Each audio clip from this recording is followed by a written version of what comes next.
ठीक है ना। तो 10% जब उसका निकालेंगे कितना हो जाएगा? 5,000 रुपये हो जाएगा। ठीक है, ठीक। तो यही 5,000 रुपये किसको दे दिया जाता है? ए को दिया गया रुपया बराबर 5,000। अच्छा अब देखिए शेष लाभ, शेष लाभ बराबर कितना आ जाएगा? 50,000 माइनस 5,000 बराबर कितना हो जाएगा? 45,000। ठीक है, अब इसी 45,000 को ही इस रेशियो में ये लोग डिवाइड करेंगे आपस में, है ना। 45,000, अब देखिए ए का हिस्सा यानी ए का हिस्सा या लाभ जो भी कुछ कहिए, तो 45,000 गुणे 2/5, 45, 9,000 ना, 18,000। ठीक है, और देखिए बी का, देखिए बी का हिस्सा या लाभ बराबर कितना हो जाएगा? 45,000 गुणे 1/5, 5, 9, 45, 9 की 27,000 रुपये। अच्छा अब इसमें आपसे सवाल पूछ रहा है कि प्रत्येक को कितने रुपए प्राप्त होगा, ठीक ना। तो इसमें देखिए प्रत्येक को, अगर ए को का है तो ए को कितना मिल रहा है? पहले तो 5,000 उसको मिल रहा है, उसके बाद कितना मिल रहा है? 18,000 मिल रहा है। तो कितना होगा? 18 23,000 रुपये उसको मिल रहा है। अगर बी को देखा जाए तो बी को केवल यही मिल रहा है, 27,000 रुपये। ठीक है ना, तो बस इतना ही होगा ये।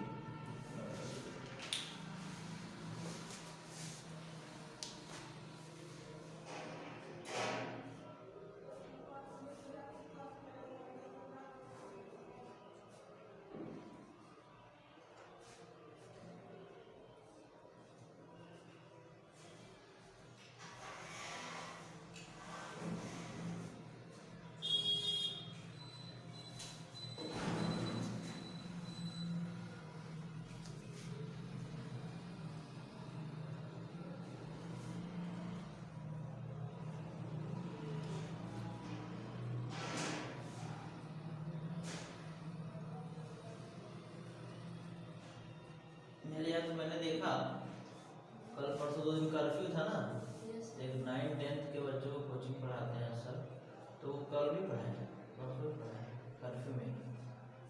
सुबह पढ़ा देते हो? नहीं, वो शाम को 1 बजे पढ़ा रहे मुंबई तो ठीक है।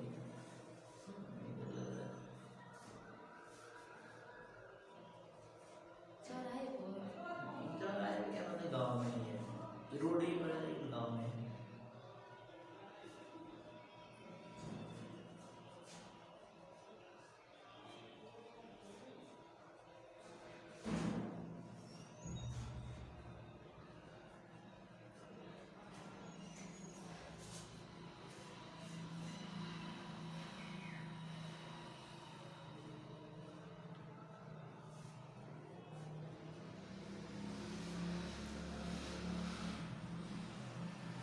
आपके कॉलेज में ही अगर परिचय होता तो किसी से ना, तो वहीं बात करके वहीं पढ़ाते, लेकिन वहाँ भी कोई परिचय नहीं है। तो सुना से भी पढ़ाने नहीं देंगे। नहीं पढ़ाने देंगे। सुना से नहीं पढ़ाने देंगे। सरकारी वाले में बहुत दिक्कत है, डर रहे हैं बहुत ज़्यादा, अपने नौकरी से इतना डर रहे हैं। एक मोदी इतना तानाशाही सरकार चला रहा है, क्या करेगा। चलिए अगला सवाल हमको दे दो। ए और बी एक व्यापार में, ए और बी एक व्यापार में 4:5 के अनुपात में धन लगाकर व्यापार शुरू करते हैं।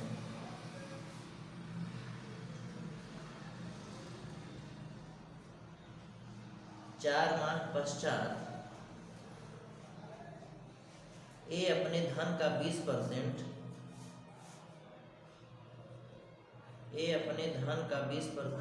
भाग वापस ले लेता है, जबकि बी 25% भाग और लगा देता है।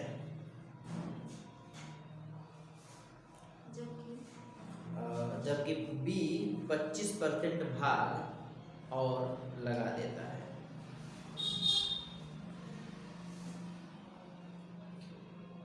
वार्षिक लाभ दोनों के बीच किस अनुपात में विभाजित होगा?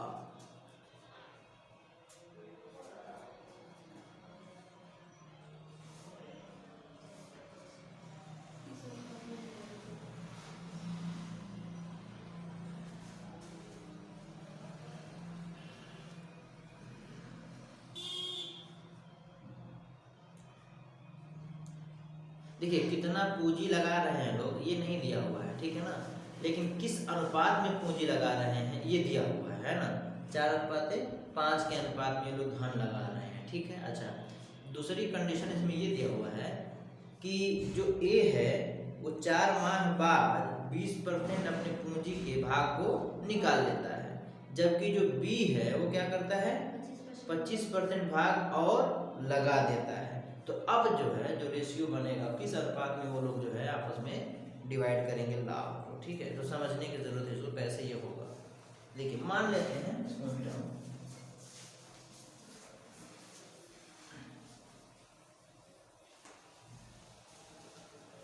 क्वेश्चन एकदम साफ साफ समझ में आता है, ठीक है ना, इसमें कोई डाउट नहीं है। तो ये जो ए और बी के बीच में जो अनुपात दिया हुआ है 4:5 का, ठीक है ना। तो देखिए इसको हम माना ए का धन बी का धन, हम उसको 4 भी मान सकते हैं और 400 भी या 40 भी मान सकते हैं, 4000 भी मान सकते हैं, 4 लाख भी मान सकते हैं, लेकिन न छोटा रखेंगे ना बड़ा, थोड़ा सा रखेंगे, थोड़ा मीडियम साइज का एक मानक रखते हैं जिससे हमारे कैलकुलेशन आसानी से होगा। कुछ भी मान सकते हैं। ये 500 हो गया, ठीक है ना। तो मान लेते हैं कि ए ने कितना धन लगाया था 400 और बी ने कितना लगाया था 500। ध्यान से देखिएगा, तो अनुपात हम बना रहे हैं। देखिए अनुपात कैसे इसका बनेगा। 400 जो धन उसने लगाया था तो 4 महीने तो चला ना, 4 महीने तो चला ही। अच्छा उसके बाद क्या होगा, उसके बाद क्या हुआ, उसके बाद 20% भाग इसने क्या कर लिया वापस ले लिया, यानी 80% भाग रह गया ना। यानी जो इसका 80% भाग होगा 400 का, वही क्या होगा 8 महीना तक रहेगा व्यापार में, है ना, वही 8 महीने तक रहेगा। देखिए समझ में आ रहा है। 400 रुपए 4 महीने तक चला, उसके बाद में क्या कर लिया 20% भाग वापस ले लिया, तो 400 का 80% ही व्यापार में कितने महीने तक रहा 8 4 12 महीने हो गए, ठीक है ना, जोड़ करके। अच्छा ये अच्छा अब इसका देखिए बी वाले का कंडीशन, बी वाले क्या कह रहा है, देखिए 500 रुपए इसका व्यापार में था जो 4 महीने तक चला, इसमें कोई डाउट नहीं है। उसके बाद क्या हुआ कि जैसे ही 4 महीना बीता उसने क्या कर दिया कि 25% भाग और लगा दिया, यानी अब जो 8 महीने रोटेट होगा व्यापार में इसका धन, वो 500 का कितना होगा 125% होगा। क्लियर है ना, ये 8 महीने रोटेट होगा व्यापार में, ये धन लगा रहेगा। तो ये देखिए मैंने यहाँ पे अनुपात लिखा है, तो ये भी निकल करके अनुपात आएगा और इसी अनुपात में वो लोग अपने लाभ को बांटेंगे। देखिए 4 चौका 1600 धन, ये कितना हो जाएगा आपका 8 चौका 25 320 गुणे 8, ठीक ना। अच्छा उसके बाद अनुपात है, हम बड़ा क्वेश्चन हटा दिए, 5 चौका 20 2000 हो गया प्लस हो गया 25 25 625 है ना, गुणे यही होगा ना। देखिए हमारा अनुपात बन करके तैयार हो रहा है। ये कितना हो जाएगा 8 दूना 16 को 6 हाथ में लगा 1 8 24 से 25, ठीक है। अच्छा इसको एक क्वेश्चन 2000 8 5 40 को 0 हाथ में लगा 4, 8 दूना 16 और 4 20 को 0 हाथ में लगा 2, 8 से 48 और 2 50 5000 हो गया, ठीक है। अब ये देखिए कितना हो जाएगा 0 हो गया 6 हो गया 6 5 11 में हाथ में लगा 1 2 3 4 41 60 हो गया, ठीक है। और ये कितना हो जाएगा 5 2 7000 हो जाएगा, ठीक है। देखिए एक 0 से 0 काट देते हैं तो कितना बचा 416 अनुपात 700।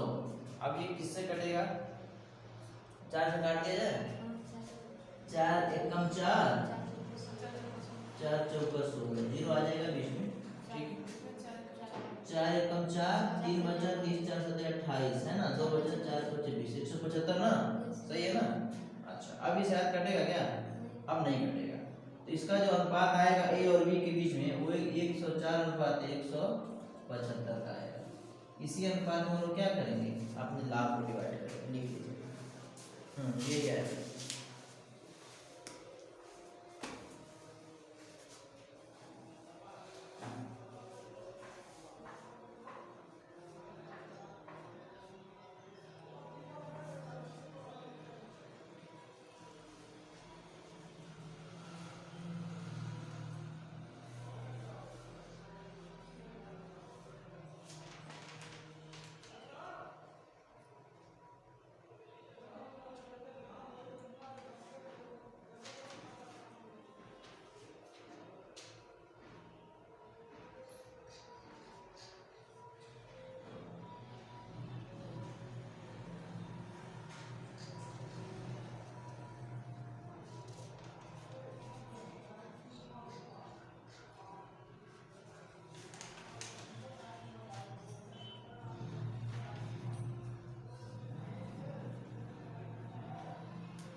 चलिए एक सवाल मैं बोल रहा हूँ, उसको आप लगाने का प्रयास करिएगा, इसी से मिलता जुलता है, ठीक है ना। लिखिए, एक व्यापार में ए और बी 2:3 के अनुपात में धन लगाकर 2:3 के अनुपात में धन लगाकर व्यापार शुरू करते हैं।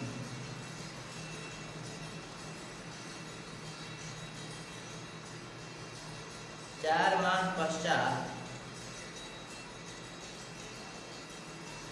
ए अपने धन का आधा भाग आधा 1/2 4 माह पश्चात ए अपने धन का 1/2 आधा भाग वापस ले लेता है, जबकि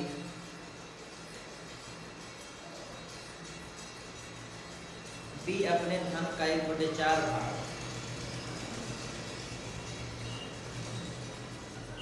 बी अपने धन का 1/4 भाग और लगा देता है वार्षिक लाभ दोनों के बीच किस अनुपात में विभाजित होगा? वार्षिक लाभ दोनों के बीच किस अनुपात में विभाजित होगा?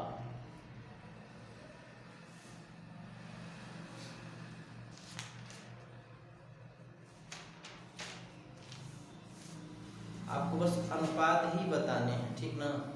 तो छोटा मान करके लगा लीजिए।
कस्टमरी देखिए अगर अनुपात की जब बात की जाएगी तो माना कि कितना धन लगाए हैं वो लोग, कितना कितना अनुपात है उनका, 2 अनुपात 3। चलिए ठीक है, इनको हम 200 मान लेते हैं, इनको 300 मान लेते हैं कि ये लोग धन लगाए होंगे, ठीक है ना। अच्छा अब होता क्या है देखिए,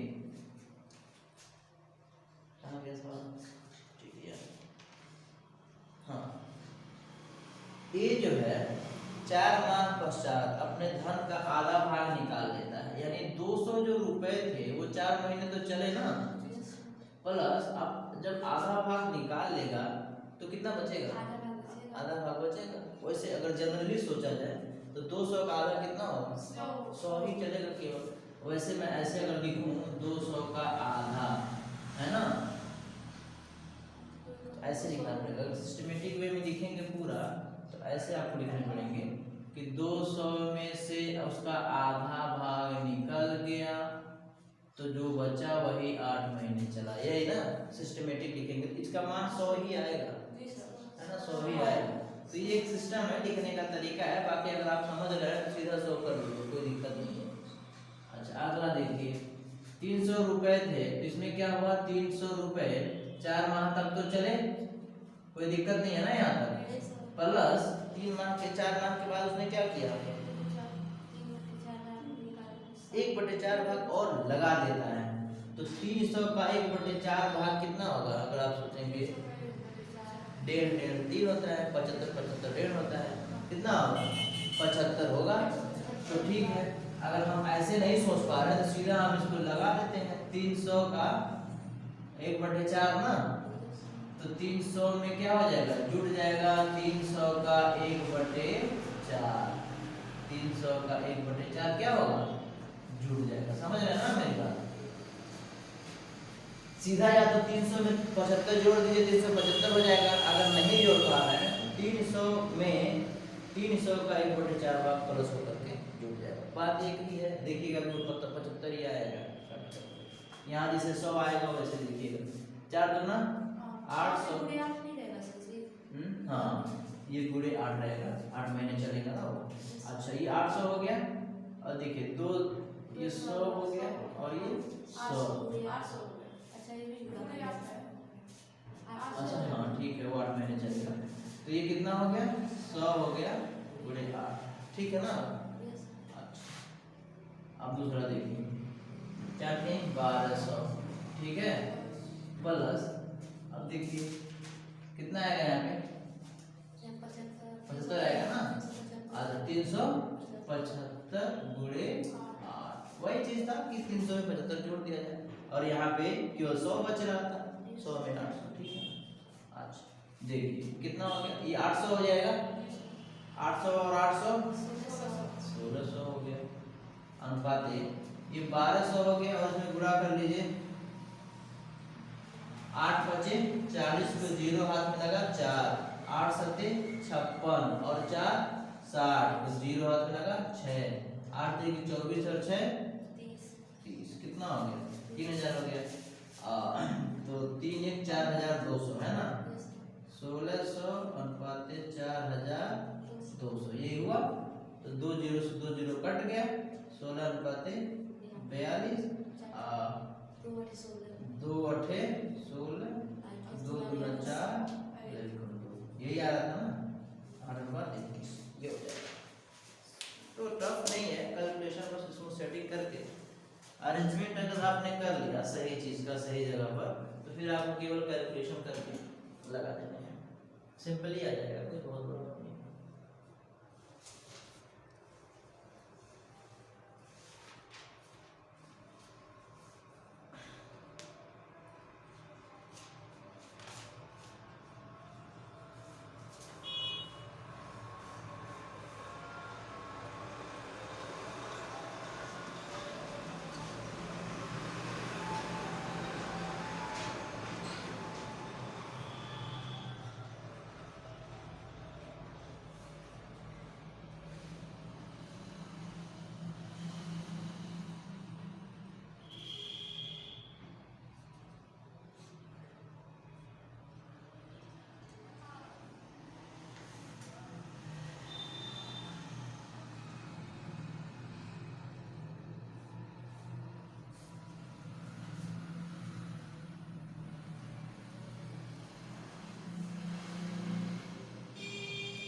ठीक है, हो गया।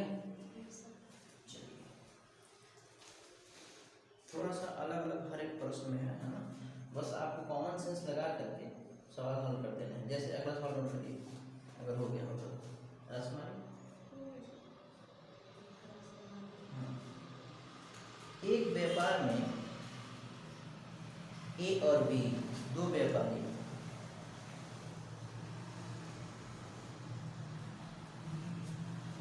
क्रमशः 12,500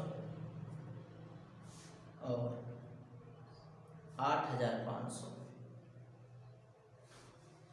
12,500 और 8,500 लगाकर व्यापार शुरू करते हैं।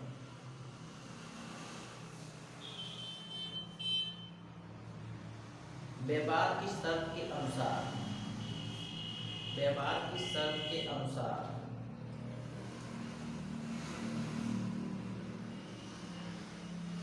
संपूर्ण लाभ का 16% भाग, संपूर्ण लाभ का 16% भाग दान में दिया जाएगा, दान में दिया जाएगा और शेष बचा लाभ, और शेष बचा लाभ पूंजियों के अनुपात में विभाजित होगा, पूंजियों के अनुपात में विभाजित होगा।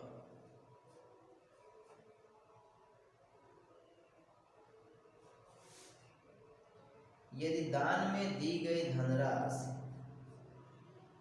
यदि दान में दी गई धनराशि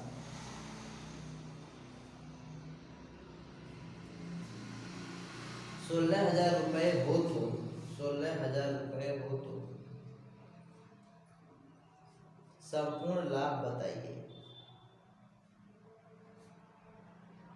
संपूर्ण लाभ बताइए एवं इस लाभ में से एक को कितने रुपए प्राप्त होगा, एवं इस लाभ में से एक को कितने रुपए प्राप्त होगा।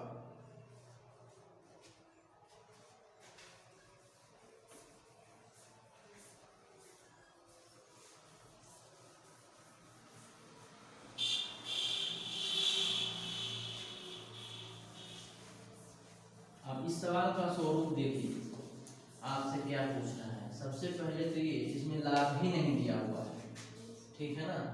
आपसे सबसे पहले लाभ पूछ रहा है, उस लाभ को प्राप्त करने के लिए इसमें एक हिंट है आपके पास कि 16% भाग जो है दान में दिया जा रहा है और 16% का मान दिया हुआ है, कितना 16,000। इसी से हमारा 100% लाभ का मान निकल जाएगा, ठीक है, पहली बात। दूसरी बात ये कि आपको अनुपात तो हर हाल में निकालना ही निकालना है। जब हमें लाभ प्राप्त हो जाएगा तो उसी लाभ को तो अनुपात में बांटेंगे ना। तो देखिए अगर लाभ देखा जाएगा तो इस ए का पूंजी कितना है 12,500, अनुपात बी का पूंजी कितना है 8,500, ये ना।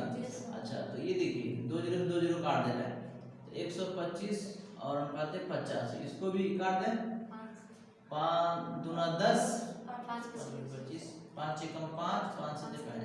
अब ये कटेगा, यानी जो लाभ आएगा इसी अनुपात में इन दोनों के बीच में बढ़ जाएगा। क्लियर, ठीक है। अब चलिए देखते हैं कि अगर प्रश्नानुसार जैसे वो कह रहा है कि 16% बराबर क्या है 16,000, यही है ना। आप चूंकि से और इसलिए से भी निकाल सकते हैं और वो उससे भी निकाल सकते हैं, इसलिए 100% बटे वाई, ये बात, ये था फार्मूला।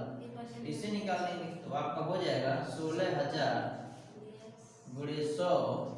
देखिए इसका तिर्यक गुणा कर दिया और इसका इसमें गुणा करेंगे तो फिर 16 कहाँ आएगा, बटे में आएगा ना। क्लियर है ना, ठीक है। देखिए 16 एकम 16 और ये 000, तो y बराबर कितना आ गया, 3 जीरो ये उधर जाएगा और 2 जीरो ये, 1 लाख रुपए लाभ हमारा एक्यूरेट आ गया। लाभ कितना है 1 लाख रुपए। अब आपसे पूछ रहा है, क्या पूछ रहा है, ए को कितने रुपए प्राप्त होगा, है ना। ए को कुल प्राप्त रुपए, है ना। तो हो जाएगा आपका ए का कितना है 25, 1 लाख का, सर उसमें से अभी 16,000 घटाएंगे। अच्छा हाँ देखिए दिमाग से उतर रहा था, इसमें क्या हो रहा है 16,000 जो रुपए हैं 16% जो कहाँ देना है, दान में। दान में देना है 16% लाभ का। तो टोटल लाभ कितना है 1 लाख, टोटल लाभ कितना है 1 लाख, इसका 16% हम निकालेंगे दान में दी गई धनराशि है ना। तो दान में दी गई धनराशि तो आपको दिया ही हुआ है कितना 16,000, कितना 16,000 वो तो दिया ही हुआ है। इसमें से केवल हम क्या करेंगे माइनस कर देंगे टोटल में से 16,000 कितना बचेगा 84,000 रुपए आपका बचेगा, जो कि ए और बी में ही बटेगा। तो अब देखिए एक का हिस्सा या एक का लाभ कुछ भी कर दीजिए, एक प्राप्त धनराशि कितना हो जाएगा 84,000 गुणे 25 बटे जोड़िएगा 42 आएगा, 7 तो कर लो ठीक है, 42 दूना 84 2000 है ना, तो 25 दूना 50,000 रुपए ये एक को मिलेगा। तो इस सवाल में कुछ है नहीं, बस आपको क्रम बदलता रखते हुए चलना है, आपका उत्तर अपने आप आ जाएगा। जो जो कहता है जैसे जैसे उसको